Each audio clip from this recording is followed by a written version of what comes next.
they're going to put me in jail because I'm too influential and I'm too dangerous. There's this person with massive influence, perhaps the most influential man in the world. We've offered him to sell his soul so we can control him. He won't do it. What do we do about this person? And they sit and they go, okay, well, accuse him of something, put him in jail.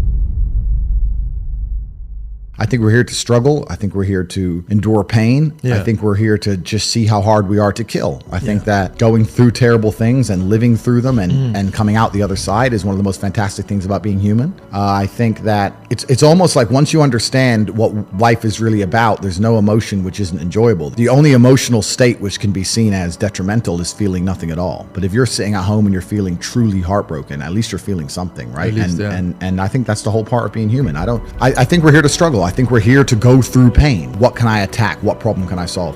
And look at history. Why did Genghis Khan wake up and want to conquer the whole world? Why did Napoleon conquer the world? Why did Alexander the Great conquer the world? You just wake up and just say, give me this, give me that. I want all of it. I need to, there's an army there, they're really big. We're better. It's intrinsic.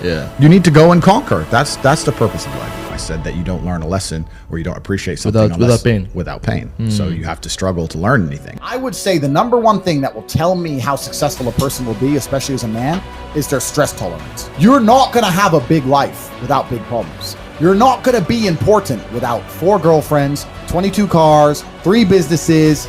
Your phone ain't going to stop. It's going to be stressful. Banks are going to get frozen. Money's going to go missing. You're not going to have a big life that's a calm ocean. You need to learn to just surf the waves and laugh, because most people just collapse under the pressure. Stress tolerance is a massive indicator of how successful you're going to be. And no matter what happens in my life now, I can sit there and go, well, at least I'm not about to get in the cage and deal with that guy, you know? And you need to have, at least I can eat. We've all been through stages where we can't eat. When you're young, go out there and get stressed, get upset, have those sleepless nights. You should, at 17, 18, you should be panicking, right?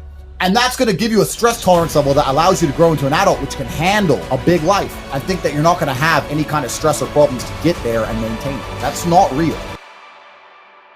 The biggest periods of transformation in my life is when everything was going wrong. When my life was going good, I'm not a hedonistic person. I don't do drugs. I don't gamble. I don't do prostitutes. I don't do anything that hedonistic. When life's smooth, then it's semi-hedonistic, pretty relaxed. But when I make my biggest progress, when I really change who I am and change the world, that's when everything's when things go wrong, or I'm feeling things I don't want to feel, or bad things are happening, that's when I'm like, okay, I currently cannot sleep. I've completed the day's tasks. I've tried to go to bed. I can't sleep. More has to be done. That's when the amazing things happen in my life. When I was heartbroken, I hit the gym harder. If something goes wrong with your payment processor, that's when you get inventive. That's business, right? That's when you get inventive. So all the bad things that happen to you as a man, if you're stoic, you get to take unlimited energy. Heartbreak is unlimited energy. So is depression. So is rage. So is sadness. All these negative emotions they tell you to collapse behind.